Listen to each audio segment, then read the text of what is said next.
मग कवितेची ओळख हा पाठ पेज क्रमांक किती आहे आपला? पेज क्रमांक 64 म्हणजे 64 पेजवर आहे. याच्या लेखिका आहेत शारदा दर्डे. लेखिका शारदा दर्डे.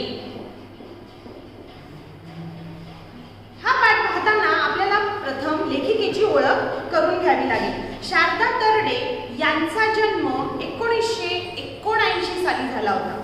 विविध वृत्तपत्रे व मासिकातून त्यांनी लेखन केलेले आहे. त्याचबरोबर यांची आणखीन ओळख सांगायची म्हणजेच गाडग्यातील अमृतवाणी या काव्यसंग्रहात काही कवितांचे लेखन सुद्धा शारदा दर्डे यांनी केलेले आहे. सदर पाठ्यपुस्तकासाठी महाराष्ट्रातील शिक्षकांकडून काही एकांकिका मागवण्यात आलेल्या होत्या.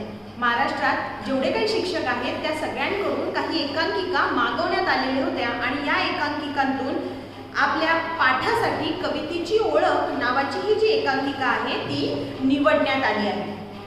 मग लेखिका जे आहेत ते जिल्हा परिषद प्राथमिक शाळा पिंपळगाव, चिलमखा केंद्र, मेहुणा राजा, तालुका देऊळगाव राजा, जिल्हा बुलढाणा.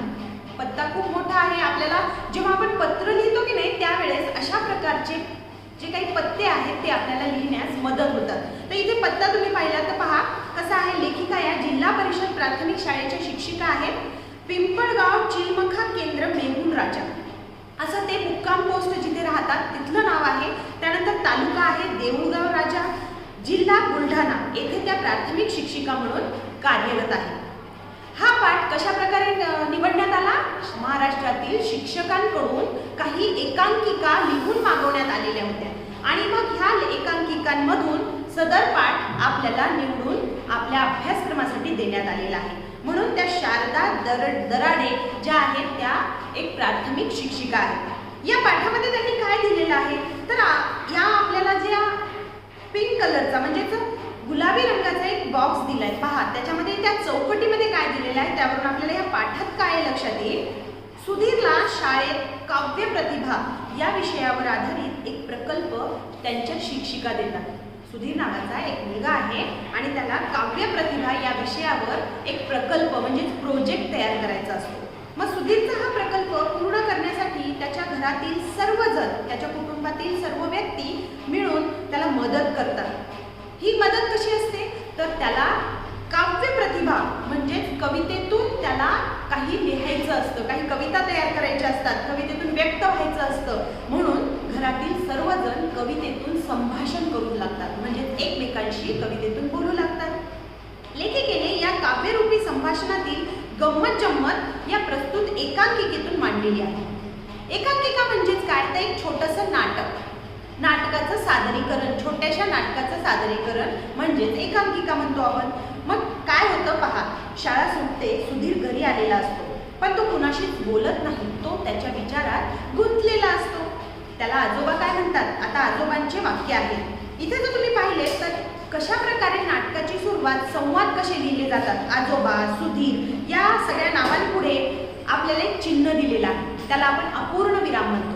म्हणजे जर पुन्हा नाटकाचे किंवा काही पात्रांचे त्याचे बोललेले संवाद दाखवायचे असतील तर नाटकामधले हे संवाद म्हणजेच आपण जेव्हा संवाद लेखन करतो ते अशाच प्रकारे लिहिलेलं असतं. मग आता ही आहे एकांकिका. मग यामध्ये आजोबा काय म्हणतायत पहा. अरे सुधीर केव्हा आलास? आजचा प्रवेश असा शांत कसा? त्याचे आजोबा सुधीरला विचारतात. सुधीर म्हणतो आजोबा काव्य प्रतिभा वाढवा म्हणजे काय हो? मग सुधीर म्हणतो की काव्य प्रतिभा या विषयाचा प्रकल्प त्याला दिलेला आहे आणि मग ह्या काव्य प्रतिभा या विषयावर जो प्रकल्प दिलेला आहे त्याला लक्षात येत नाही. तो आजोबांना त्याविषयी माहिती विचारतो. आजोबा म्हणतात कोणी सांगितलं रे तुला हे? सुधीर सांगतो आज शाळेत बाईंनी आम्हाला काव्य प्रतिभा वाढवण्यासाठी तुम्ही केलेले प्रयत्न हा प्रकल्प दिलाय. आज शाळेत बाईंनी काय केलंय? आम्हाला काव्य प्रतिभा वाढवण्यासाठी तुम्ही केलेले प्रयत्न हा प्रकल्प दिलाय. मला तर ताणच आलाय. ताण म्हणजेच काय? त्या सुधीरला आता थोडंसं टेन्शन आलेलं आहे. त्याला थोडा ताण आलेला आहे. मग आजी म्हणते अरे फार सोपं आहे ते. आजी सुधीरला समजावून सांगण्याचा प्रयत्न करते.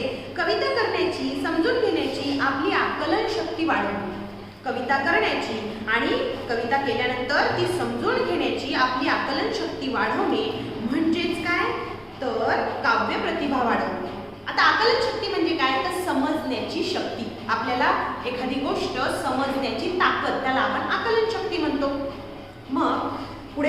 आजी, त्यासाठी तू प्रयत्न करायचे आहेस.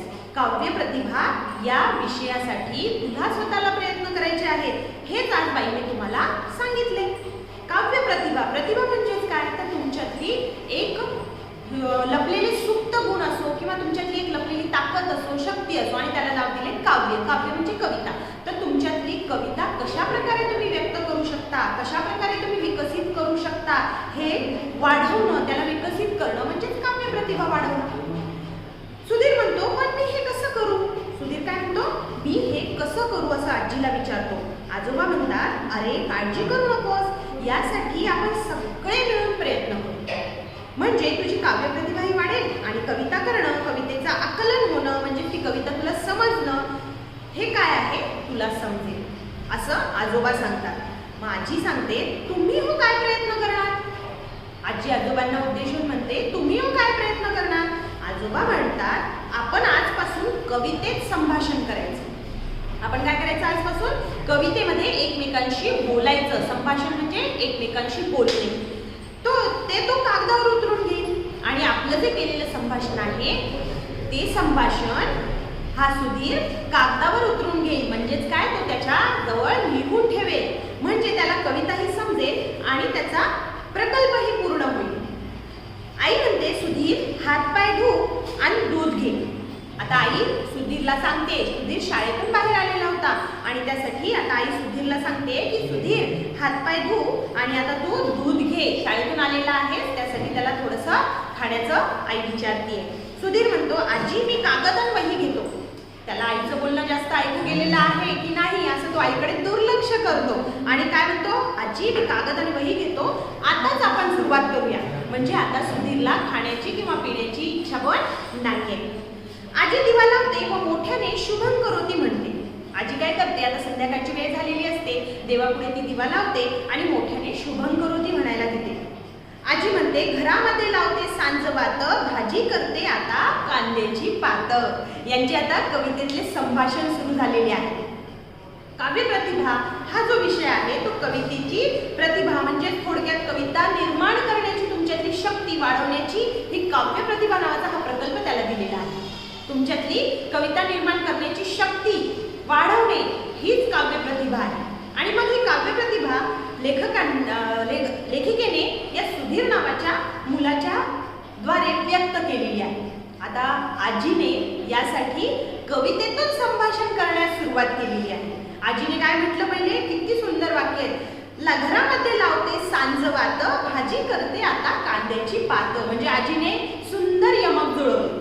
तुम्ही जर प्रयत्न केला तर तुम्हालाही अशा प्रकारे छान असे यमक जुळवणाऱ्या कवितेच्या ओळी सहज साध्य करता येतील. याच्यातले काही अवघड ओळी नाही आहेत, हे काही अवघड शब्द सुद्धा नाही आहेत, रोजच्या वापरातले शब्द आहेत. पहा, सांजवात, भाजी, कांद्याची पात, घर, हे सगळे रोजचे आहेत. आता सांजवात म्हणजे काय, संध्याकाळी देवापुढे लावण्यात येणारा दिवा, त्याला आपण सांजवात असे म्हणतो. घरामध्ये लावते सांजवात, भाजी करते आता कांद्याची पात. आजोबा लगेच त्यावर उत्तर देतात. आजोबांचं उत्तर पहा काय, आता म्हाताऱ्याचा वाढतो वाद, आता म्हाताऱ्याचा वाढतो वाद, नको भाजी करू तू कांद्याची पात. कांद्याची पात खाल्ल्याने आजोबांचा वात हा एक आजार आहे.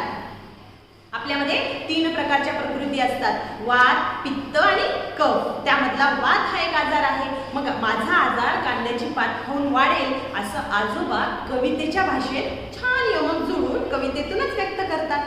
काय म्हणतात, आता म्हाताऱ्याचा वाढतो वाद, नको भाजी करू तू कांद्याची पात. मग पुढे आजी म्हणते, कधीतरी कशाला म्हणतील का हो, कधीतरी कशाला म्हणतील का हो, मी सांगितलेल्या भाजीला नेहमीच देतात खो. आता खो खो मध्ये खो कधी देतात, समोरच्याला जा म्हणण्यासाठी. समोरच्या एखाद्या दुसऱ्या खेळाडूला काय म्हणतो आपण, जा आता तू समोरच्याला धाव त्याच्या मागे, याच्यासाठी खो म्हणतो आपण. खो म्हणजे जाण. म्हणून आजी काय म्हणते, कोणत्याही गोष्टीला हे कधीतरी हो म्हणतील का, नेहमीच माझी गोष्ट टाळत असतात, नेहमी माझ्या गोष्टीला बाजूला करत असतात, असं आजीला आता इथे सांगायचं आहे. सुधीर काय म्हणतो पहा, सुधीरने सुद्धा आता कवितेत बोलण्याचा प्रयत्न केलाय. सुधीर म्हणतो, ए माझी सुपर आजी. काय म्हणतो सुधीर, ए माझी सुपर आजी, तुला आवडेल ती कर भाजी. ए माझी सुपर आजी, तुला आवडेल ती कर भाजी. आजोबा म्हणतात तू बनव भाजी छान छान चवळी. आता आजोबांना खायची चवळीची भाजी. आजोबा काय म्हणतात तू बनव भाजी छान छान चवळी. ए सुधीर आण रे इकडे दातांची कवळी. दातांची कवळी कुठे असते? म्हाताऱ्या माणसांना सगळे दात पडून गेल्यानंतर काहीच खाता येत नाही आणि त्यासाठी दुसरे डुप्लिकेट नकली दात त्यांना बसवले जातात आणि ते पूर्ण दात बसवतात. जेव्हा पूर्णपणे आपले 32 दातांचे अशा प्रकारे एक डुप्लिकेट दातांची एक कवळी केली जाते, एक साचा केला जातो, त्याला आपण दातांची कवळी म्हणतो. या पूर्ण आपल्या 32 दातांचा एक साचा केला जातो आणि तो म्हाताऱ्या माणसांना खाण्यासाठी काही चावून खाण्यासाठी उपयोगी येतो. म्हणून सुधीर आजोबा काय म्हणतात तू बनव भाजी छान छान चवळी. ए सुधीर आण रे इकडे दातांची कवळी. आजी म्हणते बरं बाई तुमची इच्छा हाच ध्यास. आजी काय म्हणते तुमची इच्छा हाच ध्यास भाजी बनवते चवळीची खास. आजीने आता आजोबांच्या आवडीची भाजी बनवण्यासाठी मान्यता दिलेली आहे. ती म्हणाली की तुमच्या आवडीची मी भाजी बनवते म्हणजे तुमची इच्छा हाच माझा ध्यास, हीच माझी इच्छा आहे. तुमची जी इच्छा आहे तीच माझी इच्छा आहे आणि आता मी तुमच्यासाठी खास चवळीची भाजी बनवणार आहे. पुढे काय म्हणते पहा. आता सगळेजण खो खो हसतात. बाबांची रात्रपाळी असते. रात्रपाळी म्हणजे नाईट ड्युटी ज्याला आपण इंग्रजीमध्ये म्हणतो. रात्रीची त्यांची ड्युटी असते आणि आता घरातले सगळेजण हसत असतात. बाबा काय म्हणतात पहा. अगं आई पटकन खायला दे ना ग काही. आजीला उद्देशून म्हणतात. आता आजी सुधीरची आजी म्हणजे त्याच्या बाबांची आई. मग बाबा म्हणतायत अगं आई पटकन दे ना खायला ग काही. मला ऑफिसात जाण्याची घाई नाहीतर बॉस करू देणार नाही सही.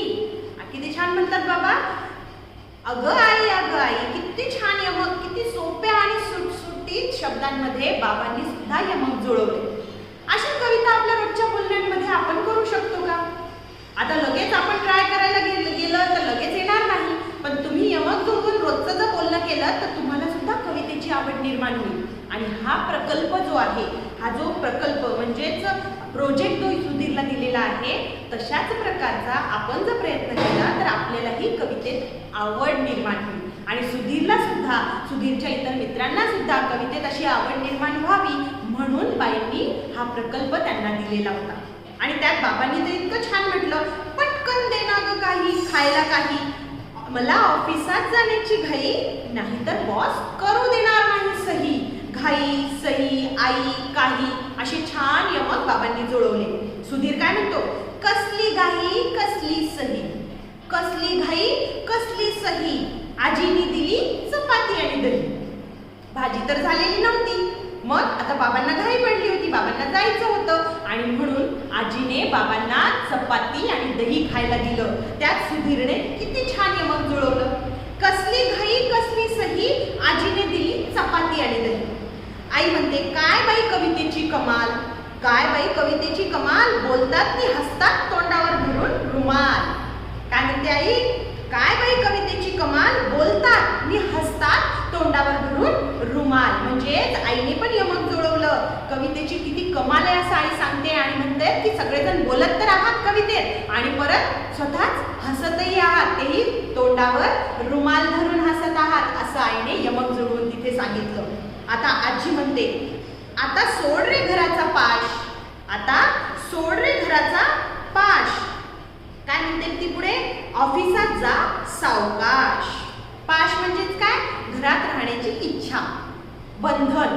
आता बाबांना घराच्या बाहेर जावं वाटत नव्हतं. त्यांची रात्रपाळीची ड्युटी होती, त्यांना रात्रीची नाईट ड्युटी होती. रात्रीचं त्यांचं जॉब होतं, त्यांचं ऑफिस, त्यांना रात्रीला जावं लागायचं. मग आता म्हणून आजी म्हणते आता सोड रे जरा घराचा पाश, ऑफिसात जा तू सावकाश. पाच सोडणे म्हणजे बंधनातून मुक्त हो, तू ह्या बंधनात राहू नको. आता ऑफिसात जाण्याची तू तुझी घाई कर. बाबा ऑफिसला जातात, आजोबा फिरायला निघतात. आजोबा म्हणतात मला त्या काठीनी चप्पल. आजोबांनी किती छान यमक जुळवले पहा. आजोबा म्हणतात मला त्या काठीनी चप्पल, कोटाचं जोडून द्या तुटलेलं बक्कल. बक्कल म्हणजे बटन, कोटाला जे बटन असतं त्याला बक्कल म्हणायचे. तर आजोबांच्या कोटाचं बटन तुटलेलं आहे आणि आता ते जोडून देण्यासाठी आजोबा सांगतायत आणि ते सुद्धा कवितेच्या भाषेमध्ये किती छान सांगितलं. मला द्या काठीनी चप्पल, कोटाचं जोडून द्या तुटलेलं बक्कल. आजी म्हणते तुम्हाला तर समजतच नाही. आजी लगेच आजोबांना बोलायला तयार असते. आजी पटकन सगळं भाजी मागितली तरी आजीने तसं सांगितलं. त्यानंतर आता कोटाचं बक्कल जोडून द्यायला आजोबांनी सांगितलं तरी आजी काय म्हणते तुम्हाला तर काही समजतच नाही, तोडून ठेवता काही ना काही. आजी आजोबांवर आरोप करते आता की तुम्हाला तर काही समजतच नाही, तोडून ठेवता काही ना काही. आई त्यावर म्हणते आई तुम्ही बाबांवर चिडू नका. सुधीरची आई आजीला म्हणते काय म्हणते आई तुम्ही बाबांवर चिडू नका, रागाचा तुम्ही सोडा हे का. तुम्ही बाबांवर चिडू नका, रागाचा तुम्ही सोडा हे का. हे का म्हणजेच काय हट्ट धरणे. तुम्ही नेहमी राग करण्याचा जो हट्ट आहे तुमचा तो आता सोडून द्या, बाबांवर तुम्ही राग करू नका असं आई आता आजीला सांगते. आजी काय म्हणते म्हणे रागाचा सोडा हे का. म्हणे रागाचा सोडा हे का, कामाचा का मी घेतलाय ठेका. मी काय काम करायची कोणाची बाजू घेतली आहे का, मी काही कंत्राट घेतले का की मी हे काम मीच केलं पाहिजे. म्हणून आजी आता चिडून आईला बोलतेय म्हणे रागाचा सोडा हे का, रागाचा हट्ट सोडा म्हणतेय, कामाचा पण मी घेतलाय ठेका. काम करायचं नेहमी आजोबांचीच बाजू घ्यायची की काय मी ठेका घेतलाय का, आजोबांचीच बाजू मी नेहमी घ्यायची का असं आता आजी सांगते. शिवणकाम शिकलीस पण बक्कल लावायला चुकलीस. शिवणकाम शिकलीस असं आजी आता आईला म्हणते. तू शिवणकाम शिकलीस, तुला शिवायला येतं सगळं, पण बक्कल लावायला चुकलीस. पण बक्कल लावायचं तुला काही आलं नाही असा आरोप आता आईवर आजीने केला. आई म्हणते चिडता का हो माझ्यावर. आई काय म्हणते आजीला चिडता का हो माझ्यावर, माया करावी सगळ्यांवर. आई म्हणते की आता तुम्ही माझ्यावर चिडू नका, माझ्यावर का चिडायलात, तुम्ही सर्वांवर प्रेम करायला पाहिजे असं आता आई आजीला सांगते. पुढे सुधीर काय म्हणतो पहा, तुम्ही आता नका भांडू. सुधीर म्हणतो तुम्ही आता नका भांडू, भांडण ऐकून येतंय रडू. तुम्ही आता नका भांडू, भांडण ऐकून येतंय रडू. लहान तोंडी मोठा घास, लहान तोंडी मोठा घास, करपलेल्या भाजीचा सुटलाय वास. काय म्हटला सुधीर, करपलेल्या भाजीचा सुटलाय वास. या सगळ्यांच्या भांडणामध्ये तिकडे भाजी करपून गेली. आणि आता हे सुधीरने कवितेत गाऊन सांगितले तुमच्या भांडणामध्ये भाजी सुद्धा करपली आणि या तुमच्या भांडणामुळे मला आता रडू सुद्धा यायला लागलेला आहे असं सुधीरने कवितेत सांगितलं. पुढे काय म्हणतो पहा, तेवढ्यात आता सुधीर रुसतो, तेवढ्यात ताई येते. सुधीर हे सगळं रुसून सांगतो यांच्या भांडणामुळे.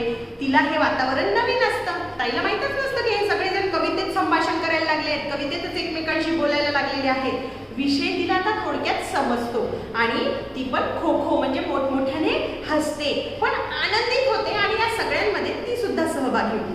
आता ताईचा सहभाग सुरू झालेला आहे, आता ताई पण कवितेत बोलायला लागलेली आहे. काय म्हणते ताई पहा, बरं का आजोबा आणि आजी, बरं का आजोबा आणि आजी, दूर करू सुधीरची नाराजी.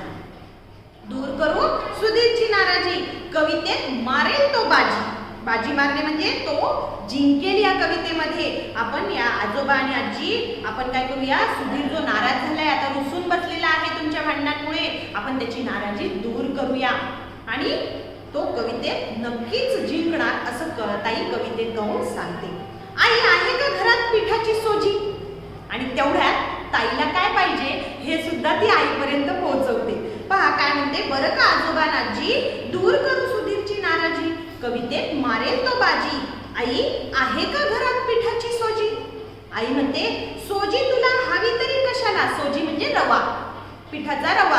आपले गहू दळून आणल्यानंतर जे काही भिजवतात, गहू भिजवल्यानंतर वाळवतात, मग त्याला जाडसर दळून आणतात, दळून त्याला चाळून घेतात आणि त्याच्यातून जे पीठ निघतं रवाळ पीठ असं रव्यासारखं, त्याला सोजी असे म्हणतात. थोडक्यात आपण रवा बनवूया जो शिरा करण्यासाठी वापरला जातो. ठीक आहे, तर पिठाची सोजी. मग आई म्हणते सोजी तुला हवी तरी कशाला. सोजी तुला हवी तरी कशाला, लाडू खातेस आणि बशी ठेवतेस कुशाला. आईने पण तिची नाराजी व्यक्त केली. काय करते ताई, लाडू खायला बशी घेऊन येते आणि लाडू संपल्यानंतर बशी जागेवर न ठेवता स्वतःच्या उशीजवळ तिथेच ठेवून देते. आणि म्हणून आई म्हणते लाडू खातेस आणि बशी ठेवतेस उशाला. सुधीर म्हणतो चला सगळे जेवण करू, चवळीच्या भाजीवर ताव मारू. चला सगळे जेवण करू, चवळीच्या भाजीवर ताव मारू. ताव मारू म्हणजे काय, पोटभर चवळीची भाजी खाऊ. सगळेजण एकत्रित मिळून जेवण करतात. सगळेजण एकत्रित मिळून जेवण करतात. आजी म्हणते रात्र झाली आता झोपा. रात्र झाली आता झोपा, उघडू सकाळी कवितेचा खोपा. आपल्या या कवितेचं घरटं, कवितेचं जे संभाषण सुरू झालेलं आहे ते आता आपण परत सकाळी सुरू करू. आता रात्री आपण झोपी जाऊ असं आजी कवितेत सांगते. पुढे काय म्हणते पहा. आता सर्वजण झोपतात. सकाळी उठल्यावर सुधीरला सर्वजण कामात दिसतात. सुधीर जेव्हा रात्री झोपून सकाळी उठतो आणि तेव्हा तो पाहतो तेव्हा सगळेजण आपापल्या कामात असतात. मग सुधीर आईकडे जातो. आई काय म्हणते, सूर्य उगवला चिमण्या उडाल्या, सूर्य उगवला चिमण्या उडाल्या, सगळ्यांच्या आंघोळी झाल्या. हवा सुटली आहे गार गार, आंघोळीचे पाणी केले गरम फार. आईने कवितेत सकाळी सकाळी सुरुवात केलेली आहे आणि सुधीरला सांगितलेलं आहे की तुला उठायला उशीर झालाय, चिमण्या पण उडून गेल्या, सूर्य उगवलाय आणि हवा आता गार सुटलेली आहे आणि तुला जे गरम पाणी केलेलं आहे त्याच्याने तू आता आंघोळ करून घे. ताई म्हणते, सुधीरला म्हणते, पहा आंघोळ कर पटकन, नाश्ता कर चटकन. आंघोळ कर पटकन, नाश्ता कर चटकन, झालाय उशीर तुला, झटपट आवर मुला. ताई त्याला सगळं घाईघाईने करायला सांगते, पटपट जलद करायला सांगते. ताई म्हणते पटकन आंघोळ करून घे, नाश्ता करून घे आणि पटपट आवरून घे कारण तुला उशीर झालेला आहे. हेच ताईने कवितेत मांडलं. काय मांडलं? आंघोळ कर पटकन, नाश्ता कर चटकन. नाश्ता म्हणजे काय? न्याहारी, सकाळचा ब्रेकफास्ट, ज्याला आपण नाश्ता असे म्हणतो. झालाय उशीर तुला, झटपट आवर मुला, असं ती सुधीरला सांगते. आजी म्हणते पहा, आजोबांना द्या स्वेटर, आजोबांना द्या स्वेटर, मफलर आणि कानटोपी. आजोबांना द्या स्वेटर, मफलर आणि कानटोपी. सगळ्यांना माहिती आहे स्वेटर हे काय, थंडीमध्ये वापरायचं एक शर्ट आहे. त्यानंतर मफलर जे उनी कपड्यांपासून, जे गरम असतं अशा धाग्यांपासून एक छानसं लांब असं कापड तयार केलं जातं. आणि त्याचबरोबर कानटोपी म्हणजे कान गरम राहण्यासाठी सुद्धा उलनच्या धाग्यांपासून टोपी बनवली जाते, त्याला कानटोपी म्हणतात. मग म्हणतात आजोबांना द्या स्वेटर, मफलर आणि कानटोपी. स्वेटर, मफलर आणि कानटोपी, थंडीपासून बचावाची हीच युक्ती सोपी. थंडीपासून बचावाची हीच युक्ती सोपी असं आजी सांगते. सुधीर आंघोळ करून आवरून त्याचं आता आलेला असतो. ताई म्हणते, सुधीर तू लिहून घे नीट, सुधीर तू लिहून घे नीट, यमक जुळायला हवे फिट. तू हे सगळं नीट लिहून घे, यमक व्यवस्थित जुळलं पाहिजे असं ताई सांगते. पुढे म्हणते, शब्दांचे यमक हवेत नीट, शब्दांचे यमक हवेत नीट, तरच बनते कविता धीट. धीट म्हणजे इथे धैर्यशील नाही, तर धीट म्हणजे व्यवस्थित. इथे काय म्हणते, सुधीर तू लिहून घे नीट, यमक जुळायला हवे फिट, शब्दांचे यमक हवेत नीट, तरच बनते कविता धीट. मग बाबा रात्रपाळीवरून परत येतात. आता हे सगळ्यांचं आवरणं चालू असतं, सुधीरची शाळेला जाण्याची तयारी चालू असते आणि आता बाबांची रात्रपाळीची म्हणजे नाईट शिफ्ट, नाईट ड्युटी संपून ते घरी येतात. कालचा विषय त्यांच्या लक्षात येतो. घरी आल्यावर त्यांना लक्षात येतं की आपण कवितेतून एकमेकांशी संभाषण करायला लागलेले आहोत. ते गालातल्या गालात हसतात, म्हणजे हलकसं हसू, त्याला आपण गालातल्या गालात हसणे असं म्हणतो. खुर्चीवर रेलून बसतात. रेलून म्हणजे काय? आरामात टेकून बसणे, त्याला खुर्चीवर रेलून बसणे असे म्हणतात. बाबा म्हणतात, कामाचा आलाय आता कंटाळा, कामाचा आलाय आता कंटाळा, द्या थोडे पाणी टाकून वाळा. आता वाळा काय आहे? वाळा ही एक सुगंधित अशी वनस्पती आहे जी माठातल्या पाण्यात टाकली जाते, जेणेकरून पाणी पिताना आपल्याला असा छानसा सुगंध येतो. पूर्वी खेडेगावांमध्ये आजही बऱ्याच ठिकाणी ज्यांच्या घरी माठ वापरला जातो ना, तर बाजारामध्ये वाळा हा विकत भेटतो. अशी गुंडाळून ठेवलेली गोल गोल अशी एक वनस्पती असते, जी वाळल्यानंतर सुद्धा ती तशीच सुगंध देते. त्यामुळे ही वाळा नावाची जी सुगंधित वनस्पती आहे ती पाण्यात टाकल्यानंतर पाणी शुद्ध, स्वच्छ आणि सुगंधित होतं. त्यामुळे बाबा काय म्हणतात, कामाचा आलाय आता मला कंटाळा, द्या थोडे पाणी टाकून वाळा. म्हणजे वाळा टाकलेलं पाणी आता मला प्यायला थोडंसं द्या. आई कणिक मळत असते. पोळ्या करण्यासाठी पीठ जे असतं ते मळत असते. कणिक, त्याला म्हणतात कणिक, ते मळत असते. कणिक तुम्ही नंतर मळा. बाबा म्हणतात, कणिक तुम्ही नंतर मळा, अगोदर शिऱ्यासाठी रवा चाळा. बाबांना शिरा खायचा आहे म्हणून बाबा काय म्हणताय, कणिक तुम्ही नंतर मळा, अगोदर शिऱ्यासाठी रवा चाळा. अगोदर मला शिरा करून द्या, पीठ तुम्ही नंतर मळलं तरी चालेल. आता यावर आई काय उत्तर देते पहा. आई म्हणते, तोंड धुवा आंघोळ करा, खा गरम शिरा. तोंड धुवा आंघोळ करा, खा गरम शिरा, मग सुधीरच्या डब्यासाठी बटाटे तुम्ही चिरा. बाबांनी आधीच सांगितलं आईला, मला कामाचा कंटाळा आलेला आहे. तरी सुद्धा आईने बाबांवर एक काम मात्र टाकलं. कशाचं? बटाटे चिरायचं. आणि काय म्हणते? तोंड धुवा, आंघोळ करा. आणि बाबांना काय हवा होता?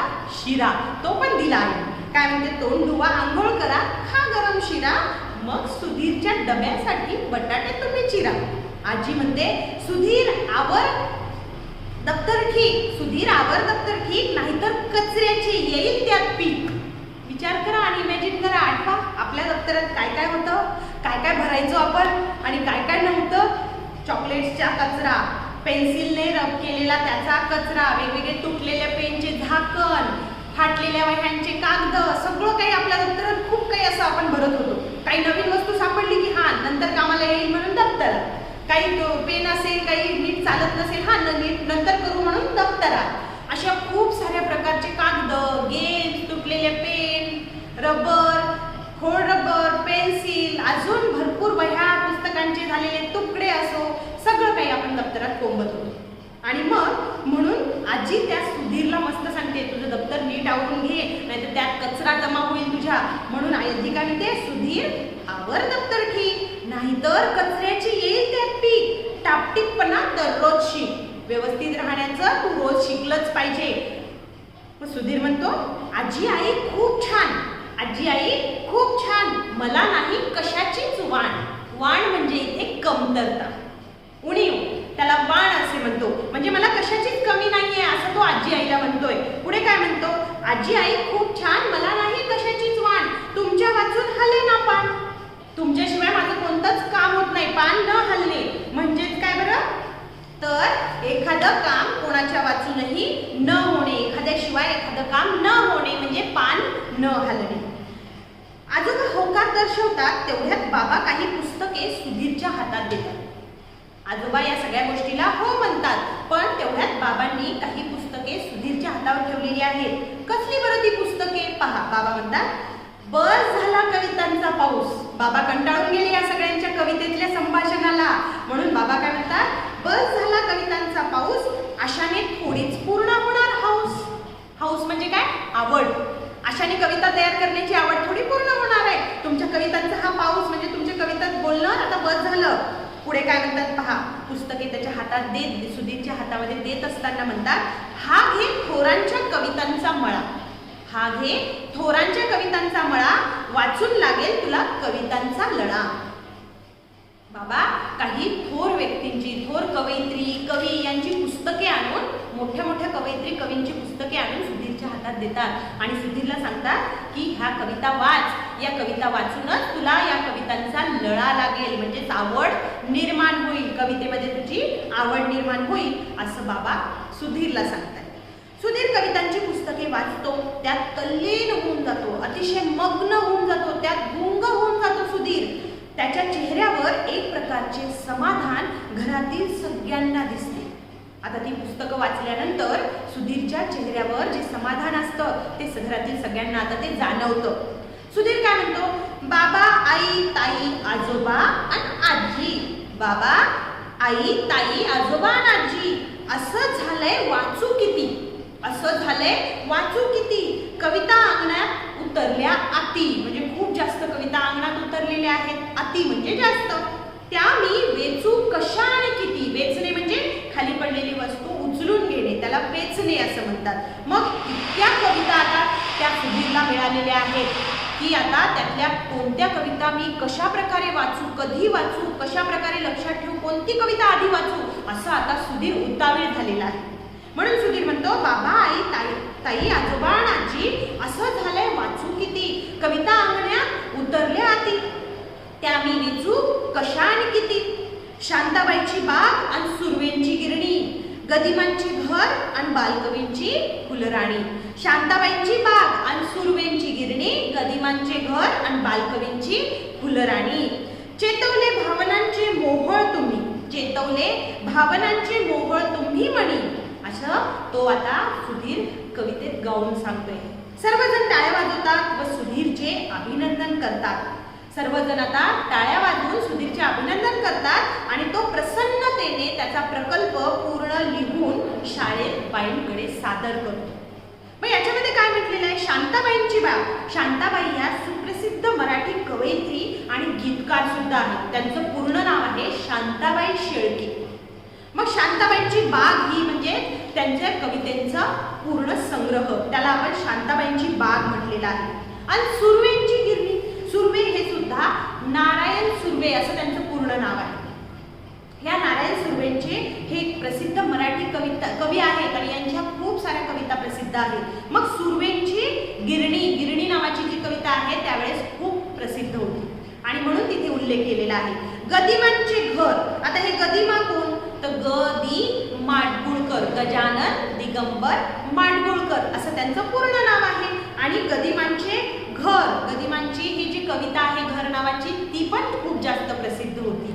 त्यानंतर आणि बालकवींची फुलराणी, इतक्या मोठमोठ्या कवींच्या कविता सुधीरला वाचायला मिळाल्या. बालकवी कोण आहेत? तर बालकवींचं पूर्ण नाव आहे त्र्यंबक बापूजी ठोंबरे. बालकवींचं पूर्ण नाव काय आहे?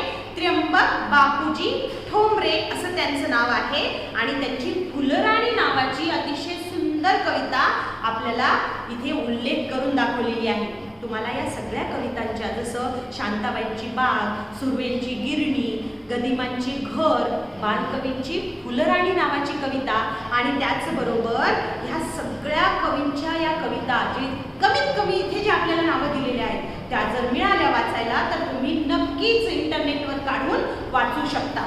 आणि खूप सुंदर कविता आहेत. याच्यातून तुम्हाला लक्षात येईल की हे प्रसिद्ध मराठी कवी म्हणून, कवयित्री म्हणून जे गणले जातात ते का आहेत आणि कसे आहेत. आता फुलराणी ते कविता तुम्हाला सांगता येईल. हिरवे हिरवे गार गालीचे हरित तृणांच्या मुखमालीचे, हिरवे हिरवे गार गालीचे हरित तृणांच्या मुखमालीचे, ही जी कविता होती आठवली का? आता तुम्हाला कदाचित 6वी 7वीला होती ही कविता, 6वीला किंवा 5वीलाही होती कदाचित, आता पुढे आपल्याला यावर्षी नाहीये, पण ही कविता अभ्यासक्रमाला आपल्या 1ली ते 10वीच्या होती.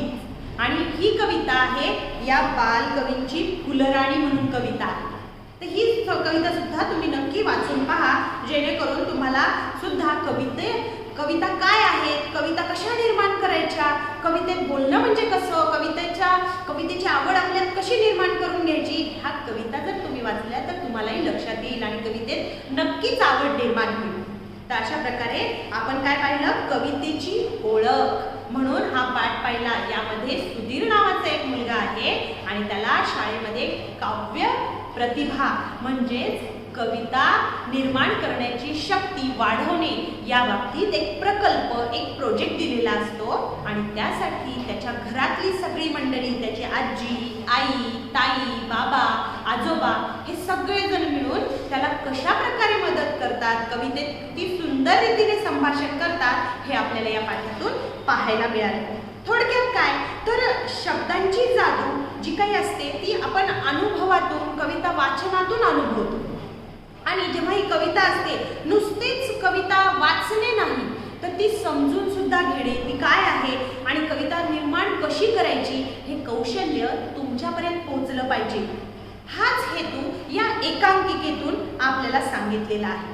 ही जी एकांकिका आहे ती तुम्हाला कविता प्रत्यक्षात कशी गायली जाते, रोजच्या जगण्यातले शब्द जर आपण यमक जुळवून कविता तयार करायला लागलो तर आपल्याला ही कविता कशी तयार करता येईल का, याचं एक प्रत्यक्षात एक सादरीकरण या एकांकिकेतून आपल्याला दिसलेलं आहे. तर अशा प्रकारे आपण आज कवितेची ओळख हा